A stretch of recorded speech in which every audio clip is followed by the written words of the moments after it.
Hello, everybody, and welcome back to the Rob Talks podcast. And this is episode 15. Now, episode 15 is going to be quite a serious episode. And what do I mean by it being in a serious episode? I'm sure that you can tell from the title of this video, from the title of this podcast episode, that we are talking about suicide. And suicide is an incredibly tough topic to deal with sometimes. And so before I start anything, this is very much a trigger warning to know that I'm going to be talking about themes that are very delicate. And for some of you maybe listening, maybe this is not the podcast episode that you want to be listening to today.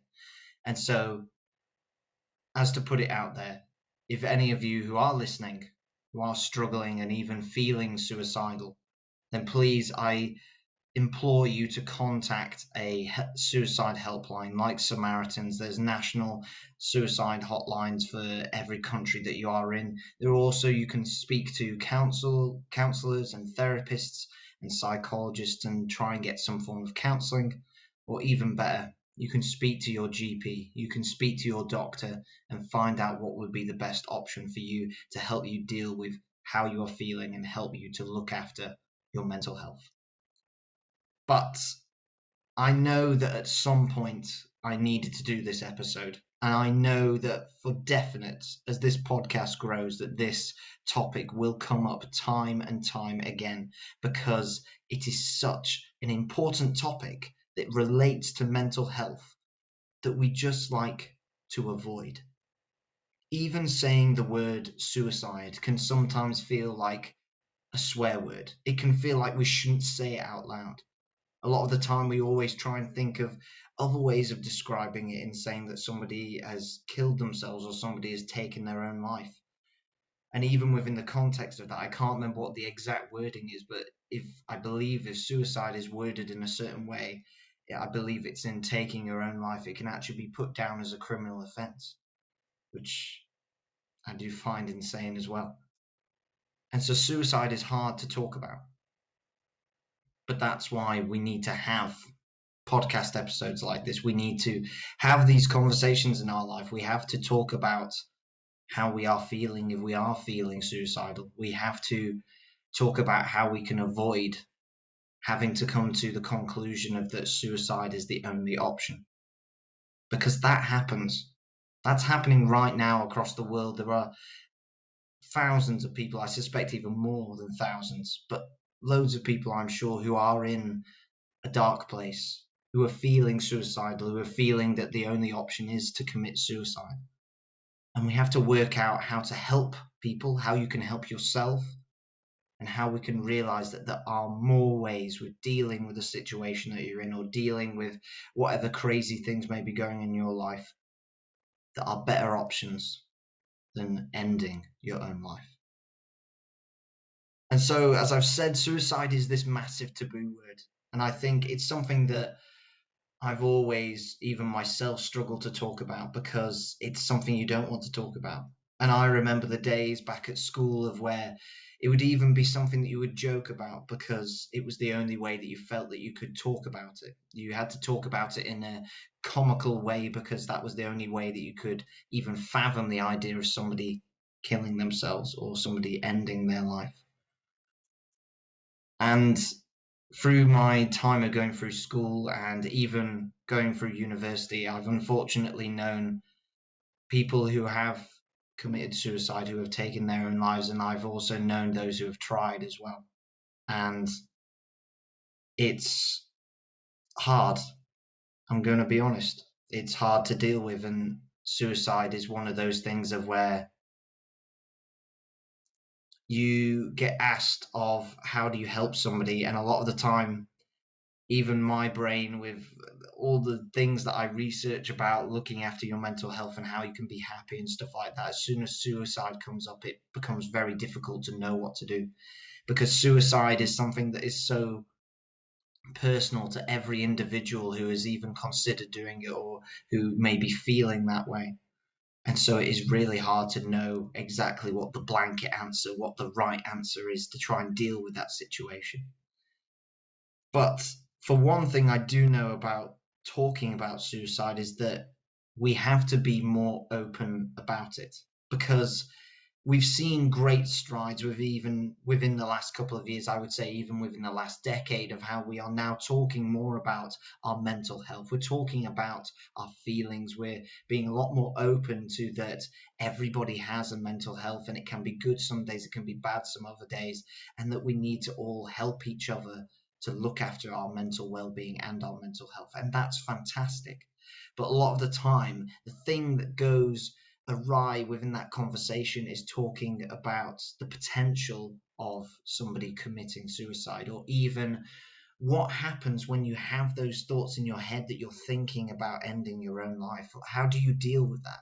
So many times we're talking about how you deal with depression, how you deal with anxiety, how you deal with imposter syndrome, how you deal with eating disorders, loads of different areas of mental illnesses, and even mild disorders with your own mental health, and mild problems with your mental health that you may be struggling with. But we always avoid suicide because we don't want to think about it. It's always this thing of that it's the last resort, it's the last possible thing that the person may be thinking about. And so I thought that I would allow this podcast episode to also be an opportunity to open up about partially within my own life of where I have maybe gone to that sort of place. And I'm sure that you can probably work out very quickly from the videos I've posted recently of why that may be. But I remember very much after being diagnosed with testicular cancer and then having to go through the surgery, I went through a period of where basically after the surgery I was unable to walk, and I was struggling to move, and I needed help with basically every single thing I wanted to do. And it was embarrassing, in particular, like even to the point of that you need help in going to the toilet, you need help in going to bed, you need help in getting food, in just going through things that would seem so normal, such normal day-to-day things that Rob could normally do, but I couldn't at the time. And it just felt trash, to be honest. It felt terrible. And so consequently, that made me go into this, I always speak about it as like a spiral. It felt as being feeling depressed, and that I really felt by the end of that week, I'd really hit rock bottom. I didn't think that life could get any worse than this, because one of the biggest things that is about me is that I feel as though my way of being expressive and my way of letting out who I am and doing the things I want to do is very active.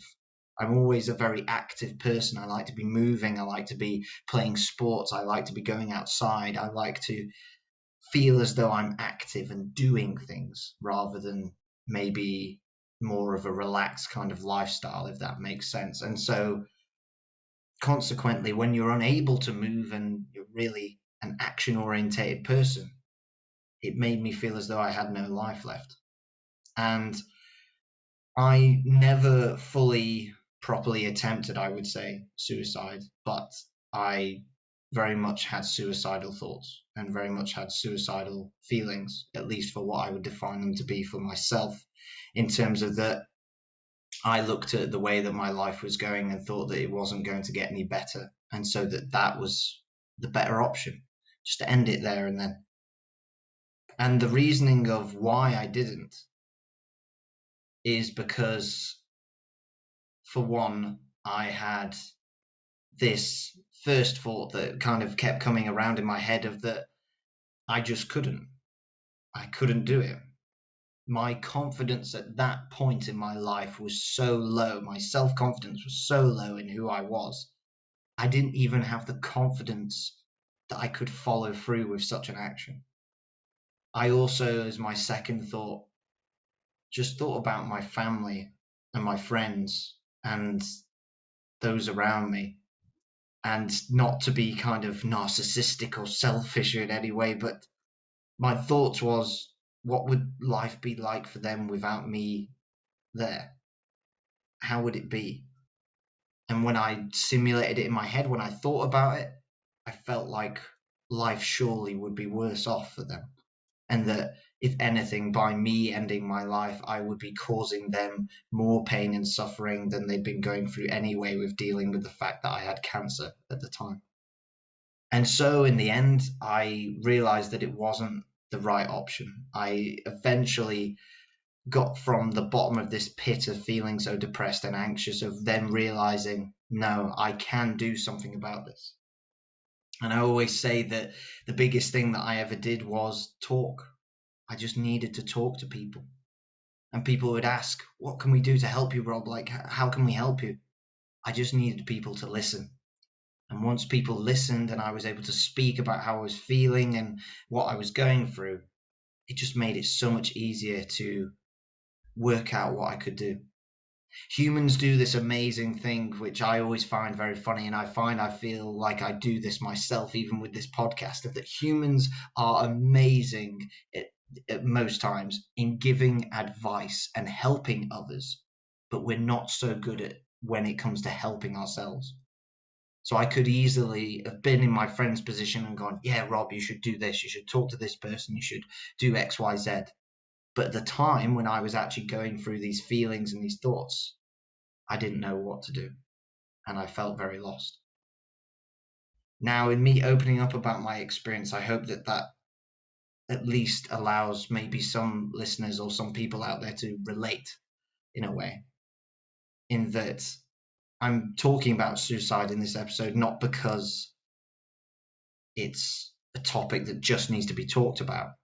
It's because I've been there. I've been at that point of where it feels like there's no point in living anymore, and I know how it feels. And so that's why I just stress so importantly that if you are feeling like that, you have to go and speak to somebody. You have to go to a doctor. You have to go to a counselor. You have to speak to your family, friends, get other people as well within your support group, or even it can be people that you don't even know, but you feel like you can trust to help you get out of that hole of where you are. Because I genuinely think for somebody to do that entirely by themselves, alone, to get out of that is so hard and takes so much energy out of you and is so tiring that I would genuinely think it would take such a long time to get out of that. So you need others to support you. You need your tribe. You need others to connect with you and to help you to get out of that. And so that is my experience. And as I say, I hope some people can, unfortunately, in the circumstance of this, relate, but understand that also that your kind of feelings of where you've maybe been in that place before, or if it ever does happen to you, it's okay if it's different. And it's okay if it's worse or better. I don't know how you would judge it or view my experience in comparison to yours, but it's okay if it is different, because everybody's experience when you get into this space is entirely different.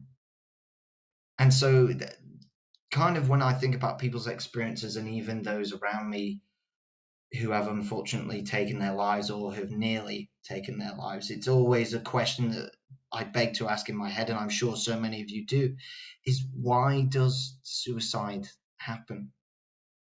And again, it's a very personal thing, but a lot of the time it's because we get trapped into a box or a bubble. That's the way I like to envisage it. And what happens is that once we're in that bubble or we're in that box, we focus so much on the negative, and we focus so much on what is going wrong in our lives or what is going wrong around us. And that's when you start to hear phrases of that nobody loves me, of that nobody cares, or that I have no future. And you get a lot of this negativity. And of course, the great optimistic kind of view or mindset is that you would go, oh, just pull yourself together. Come on, you're going to be fine. Just change your perspective, change your mindset, and you'll be fine. But it's one of the hardest things to do, man, when you're in that box. It is so hard to get out of that box and out of that bubble, to then feel different and to feel as though you are gaining traction, that you aren't feeling suicidal anymore, and that you are going on towards more of where you feel as though you're living a happy and content and fulfilling life. it's hard. And this is why I then think about in terms of the question of how to prevent suicide, in that it has to be something that is more than just us. So I think there is a massive angle in massive area in terms of thinking about of how we ourselves can look after our mental health, or how we can look after our mental well-being, and do things like journaling, do things like mindfulness or meditation, or whatever it is that works for you. They're mainly things that work for me. Exercise, massive way for me to allow myself to express myself, and to use breathing and use just this way of building up adrenaline to really get all this negativity out of my system and to get it out of my brain. That's why I do that. But it has to be whatever works for you. But at the same time, I think this is a message that even myself I have neglected before myself, is how important the tribalism of humans and the connection of humans is to us. And that's why I think my message previously, I think sometimes has always been that if you are feeling suicidal, then you need to take action. And yes, you do, but it's also one of the hardest things to possibly do. That's why it matters more than just you taking action. You need your friends to take action, or even yourself as seeing somebody else who may be feeling that way. You as a friend need to take action.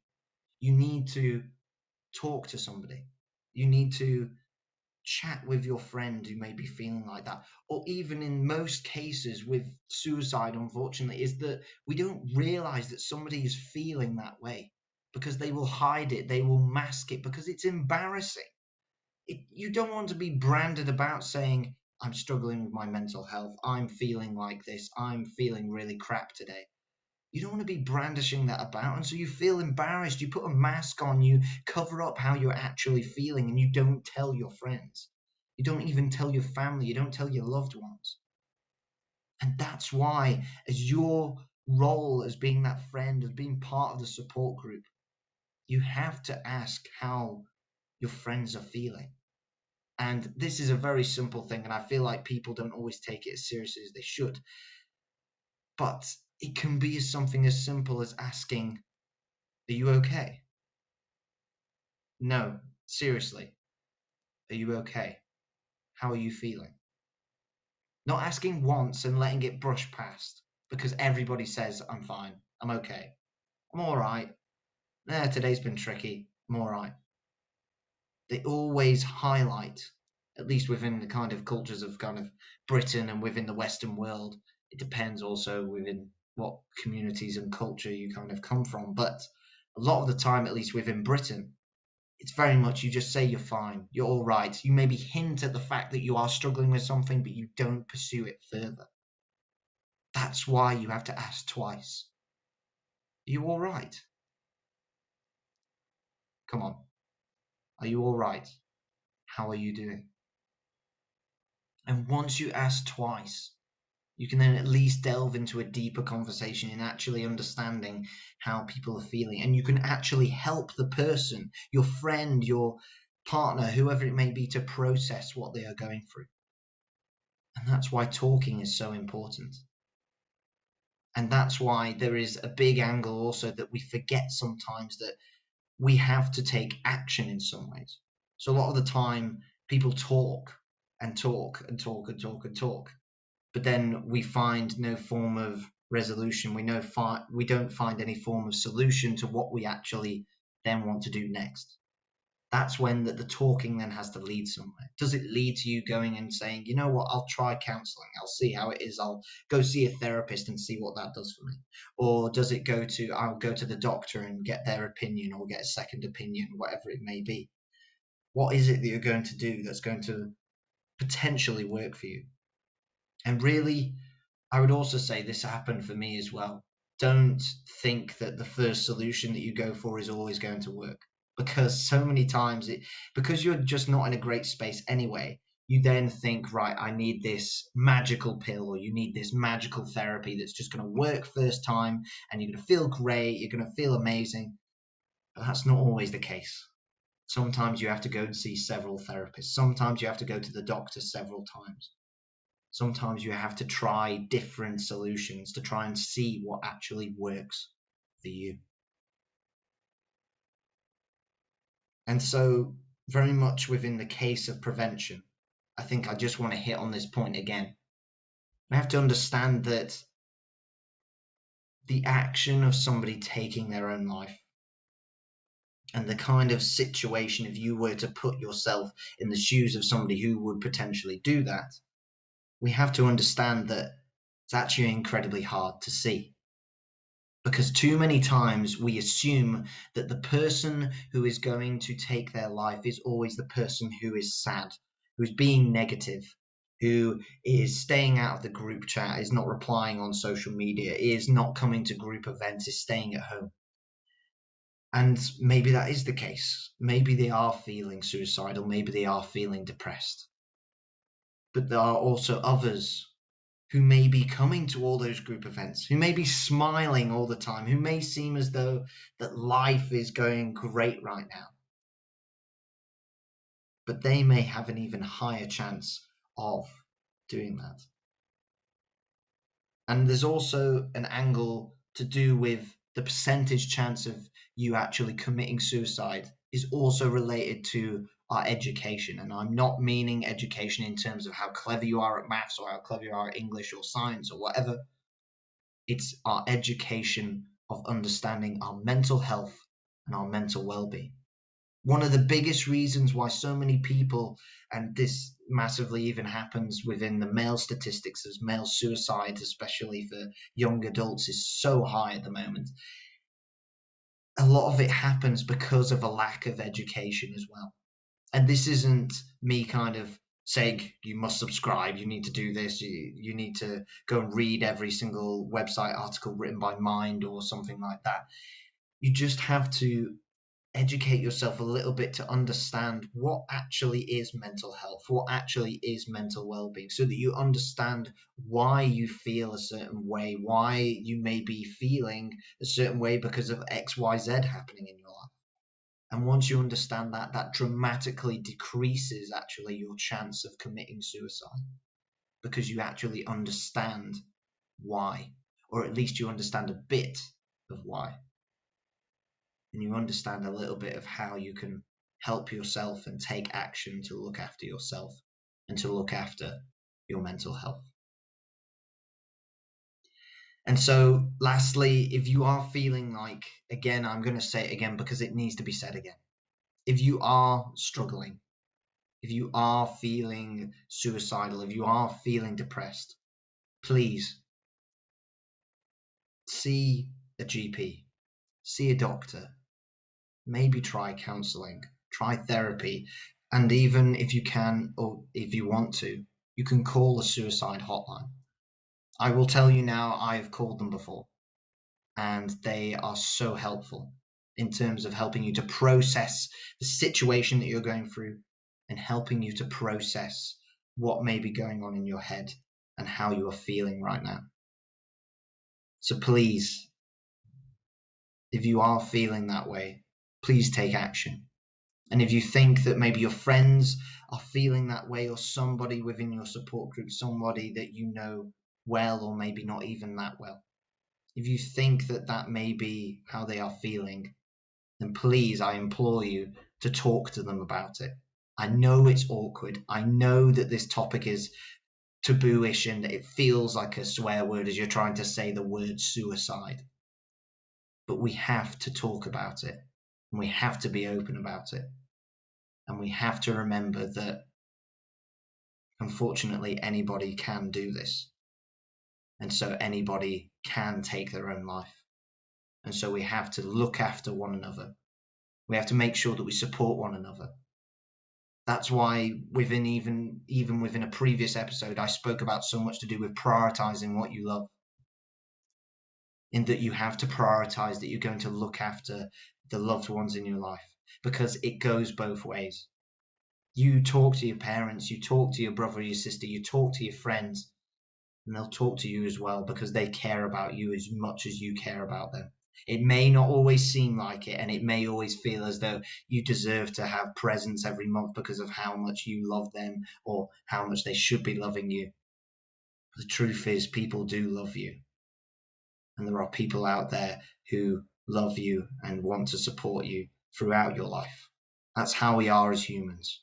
We're tribal. We love one another, and we love one another no matter your race, color, your skin, your gender, whoever you may be. There is always somebody out there who loves you. So please, I hope that you've taken something from this podcast episode. And please just, if there's anything you take away, particularly from this episode, is that you need to talk about suicide at some point. And especially if you're feeling that kind of way, you need to talk about it. We need to keep this conversation open, and we need to keep this conversation going. You have been listening to the Rob Talks podcast. Thank you so much for listening.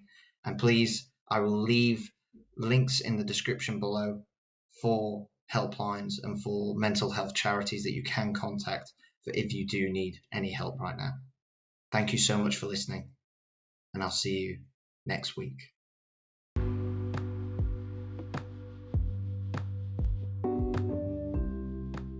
You have just been listening to the Rob Talks podcast.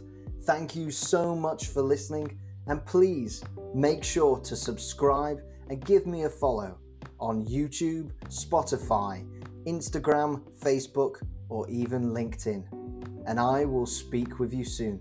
Stay safe and have a great week.